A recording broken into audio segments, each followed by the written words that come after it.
Hello, my name is Leah Jones and this is my presentation on human immunity for Unit 16. An infection is when bacteria, virus and other microbes enter the body through the mouth, nose or wounds. Bacteria are single-cell organisms that can lead to diseases like pneumonia and meningitis because they require a host to reproduce and survive. Viruses are distinct from bacteria. Colds and chickenpox are two illnesses brought on by viruses, fungi and other skin conditions like ringworm and athlete's foot, whereas parasites are the source of scabies and malaria. There are several types of transmissions: direct touch, indirect contact, numerous diseases such as malaria, which are carried by insects and brought on by insect bites, food contamination, where food or water are contaminated and can lead to illness or infection. First and second line of defence. I'll start by discussing our general defence against sickness. The first and second lines of defence are generic, which means they don't make distinctions between various adversaries and react uniformly into every attack. The largest organ in the body and barrier between infections and internal organs is the skin. As a result, your skin shields you from viruses like an armour. The skin plays a major role in preventing infectious diseases. It acts as a wall between the body and infections and is part of the immunity system. The epidermis is the top layer of skin that you can see and touch. Acts as a protective barrier. The epidermis keeps the bacteria and germs from entering your body and bloodstream and causing infections. It also protects against rain, sun and other elements. It makes new skin. Skin cells are continuously produced by the epidermis. They protect your body. Langerhans cells in the epidermis are part of the body's immune system. They help fight off germs and infections, and it provides colour. The melanin and the pigment in the skin gives colour and is found in the epidermis. The dermis, which is the middle layer of skin, or dermis, is home to numerous specialised structures including blood vessels, nerve endings and hair follicles. And the subcutaneous, the deepest layer of skin, is called the subcutaneous layer. It acts as a shock absorber, shielding your body, and is primarily composed of fat, connective tissue, bigger blood vessels and nerves. The mucosal membrane. Another example of the first line of defence is the mucosal membrane. Mucosal membrane line the surface of your eyes, ears, nose, mouth, throat, gastrointestinal, respiratory, urogenital and vaginal systems. They act as a primary link between the environment that made up your body and the outside world. Mucosal membrane helps to preserve the health of your body by allowing nutrients to pass while shielding it from infectious agents. A good example of the mucosal membrane that line your nasal passages. A network of capillary blood veins can be found beneath the skin. These veins are lined with mucus-secreting cells and microscopic hairs called Fabry cilia. The nasal cavity serves as the first line of defence for the respiratory system. Our nasal cavity helps by filtering out infections to stop their passage into the body, because humans cannot distinguish between different microorganisms when we breathe. We sneeze or blow our nose. We then evacuate the mucus along with any bacteria and particles that have accumulated. Both the skin and the mucous membranes secrete chemicals that prevent germs from growing on the surface. Pathogens cannot alter typical physiological process and spread illness if they are unable to penetrate the body.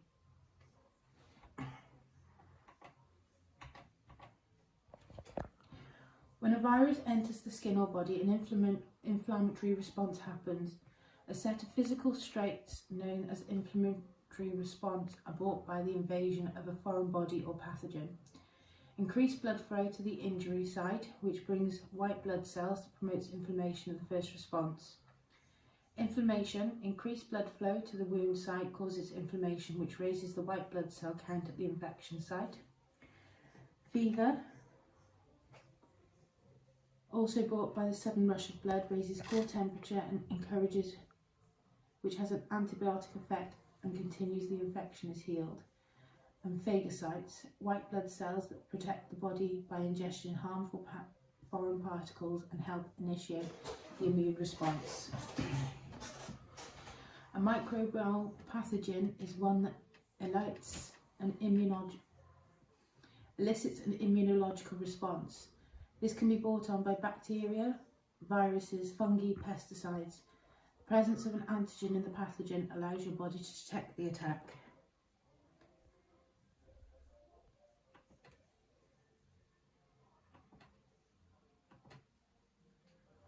The term acquired immunity describes the immune system's capacity to identify and react to particular infections or antigens that has previously been encountered through infection or vaccination against a pathogen. One can build this immunity.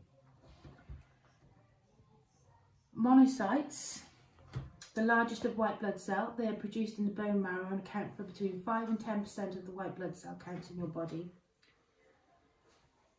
Eosinophils are crucial cells when it comes to allergens and worm infestations. They make up between 0.5 to 1% of the white blood cells in your body, though if you experience allergy symptoms, the number may be larger. Toxins released by the eosinophils to destroy infections, primary parasites and worms.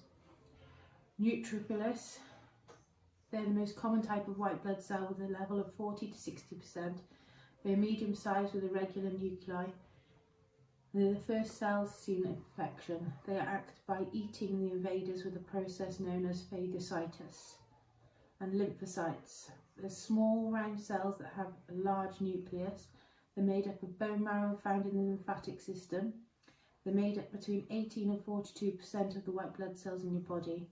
Lymphocytes become either B or T cells, which play a major part in the immune memory as they produce antibodies for specific pathogens. And basophils. They're a type of white blood cell. Although they're produced in bone marrow, they're found in many tissues throughout your body. They release antibodies, blood thinning antibody and antihistamine, which help prevent allergic reactions. There are 5 different antibodies. They are A, D, E, G and M. In their simplest forms, these are known as immunoglobulins. The role of these antibodies are to target infection within the body, and they recruit immune system cells, remove antigens and complement activation. A normal immunoglobulin is formed of 4 chains arranged in Y shape, and they consist of 2 heavy and 2 light chains.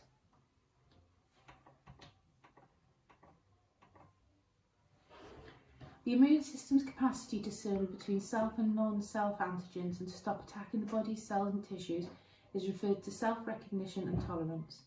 This is crucial for preserving the body's integrity and avoiding autoimmune diseases. To acquire self-tolerance, the immune system has numerous mechanisms in place. In one approach, growing T cells that recognise self-antigens and destroy or render inactive by the process of clonal deletion. Another method is energy process, which renders T cells that Additionally, regulatory T cells, sometimes referred to as TREGs, support self-tolerance by reducing immunological responses to self-antigens. However, the immune system will attempt to reject transplanted organs because it perceives them as foreign substances. This is because transplanted organs include foreign antigens that the immune system does not recognise as being their own. Transplant rejection is the body's immune system reaction to an organ transplant. After an organ transplant, the patient will need to take immunosuppressant drugs. These drugs help prevent the immune system from attacking the donor organ. Typically, they must be taken for the lifetime of the transplanted organ. Autoimmune diseases occur when the immune system produces antibodies that wrongfully attack the own body cells. There are many types of autoimmune diseases. Some only involve one area of your body, others involve many parts of the body. The 2 I'll be discussing are rheumatoid arthritis and multiple sclerosis.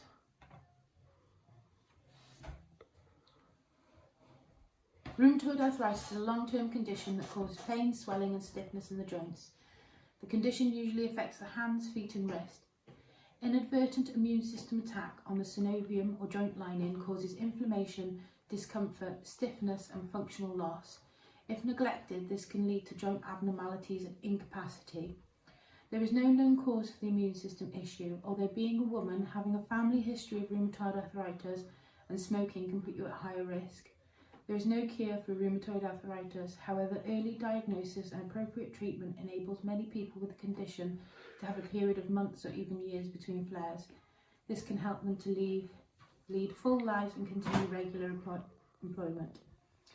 Multiple sclerosis is a condition that can affect the brain and spinal cord, causing a wide range of potential symptoms, including problems with vision, arm or leg movements, sensation or balance. It's a chronic disorder that occasionally results in severe disability. While it occasionally manifests as moderate ailment, in many situations symptoms can be treated. For those who have MS, the average life expectancy is slightly shorter. It can occur at any age, but it is more frequently diagnosed in a person in their 20s, 30s and 40s. Women are 2 to 3 times more likely than men to have it. MS is one of the most prevalent diseases that disables younger people. MS symptoms can manifest in any part of the body and differ greatly from person to person. The primary signs and symptoms include fatigue, difficulty walking, vision issues such as blurred vision, issues and bladder control, numbness or tingling in various parts of the body, muscle stiffness and spasm, problems with balance and coordination, issues with thinking, learning and planning. The symptoms of MS can be controlled and eased with a range of medications, but there's currently no known cure. The type of care required will depend on the precise symptoms and issues experienced. It could contain short-term steroid medication, treatments for relapse or to hasten recovery, particularly therapies for each of the symptoms of MS, disease-modifying therapy, and medical procedures that lessen the frequency of relapse. In addition, certain patients with primary and secondary progressive MS, as well as those with relapse and remitting MS, may benefit from disease-modifying medications to limit or prevent a general worsening of the disability. The term acquired immunity describes the immune system's capacity to identify and react to particular infections or antigens that's previously encountered. Numerous categories of acquired immunity exist. It's able to create immunity by vaccination. The goal is to trigger the immunoresponse and introduce a pathogen, either in a weakened or dead form, or a component of a pathogen such as a protein, into the body. As a result, the person could develop immunity to the virus and the immune system can do so without being sick. The immune system is activated by vaccination, leading to active immunity, which is the process that requires active participation from the recipient. Typically lasting a long time, active immunity offers a more comprehensive level of defence. Natural immunity happens when a person is exposed to a disease and produces an immune response to the infection progress normally. This kind of immunity is frequently transient and could not offer full defence against subsequent infections with the same pathogen. And passive immunity can develop naturally, such as when a mother's antibodies are transferred to a growing fetus or nursing infant. It can also occur artificially when antibodies that protect against specific pathogens are transferred, often via blood or plasma transfusions. Antibodies obtained from a source such as blood will include a mixture of variations which arise from part of the natural immune response. They are called polyclonal antibodies and they target different areas than the infection agent. The duration of passive immunity is limited to the time that the body's antibodies are present.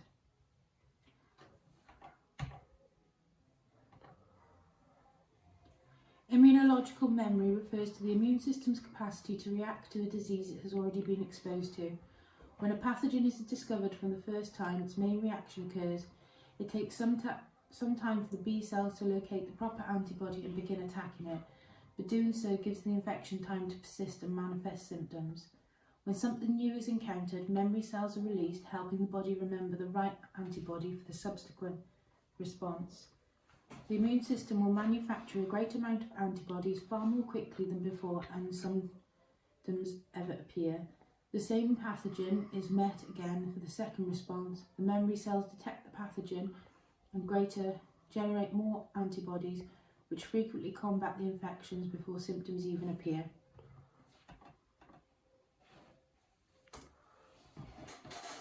Vaccination is a simple, safe and effective way of protecting you against harmful diseases before you come into contact with them. It uses your body's natural defence to build resistance to specific infections, makes your immune system stronger. Vaccines train your immune system to create antibodies, just as it does when it exposes to a disease. However, because vaccines contain only a killed or weakened version of the virus or bacteria, they do not cause disease and put you at risk of complications. The most crucial thing we can do to safeguard ourselves and our children against diseases is to be vaccinated. Every year they avert up to 3 million fatalities worldwide. Diseases like smallpox, polio and tetanus that used to kill or handicap millions of people are either extinct or soon to be extremely infrequent since immunisation were introduced in the UK. Since the introduction of these vaccines, other diseases like measles, diphtheria have decreased by up to 99.9%. Vaccines are key to global health security. Outbreaks of highly infectious diseases such as measles and COVID-19 have showed us how quickly diseases can spread between countries and an increasingly interconnected world. In 2019, measles cases increased in countries where it had been previously eliminated, partially due to low vaccination rates among travellers. Immunisation can help prevent and respond to future infectious disease threats. Immunisation and disease surveillance are core capacities required by the internal health regulations. They contribute to resilient, sustainable health systems that can respond to outbreaks, public health risks and emergencies. A vaccine widespread global benefits and annually save the NHS thousands of pounds. People's decision to accept or decline vaccine for themselves or their children can either be default or proactive depending on a number of variables. Vaccination remains one of the most effective ways to limit the spread of infectious diseases and reducing mortality and morbidity in rural areas. One in the public confidence in vaccines, especially the COVID-19 vaccine, remains a cause for concern. A number of individuals in the UK and worldwide remain complacent, choosing not to be vaccinated and or delay the COVID-19 vaccine, result in suboptimal herd immunity. Research has shown that health decisions such as whether to receive or not to receive a COVID-19 vaccine is highly influenced by a number of social and cultural factors. Political ideology, past experience in health service, family history, moral dilemma between individual autonomy and the greater public health, and the additional factors may be contributing to the increased patient hesitancy. The greatest immediate advantage of a vaccine for people is their protection from illness and infection, for themselves and those closest to them, as well as knowing that they are protected. An individual may cherish the chance to contribute to the protection of others in their larger network or community where vaccinations decrease the spread of disease, and this is referred to as herd immunity. Thank you for watching.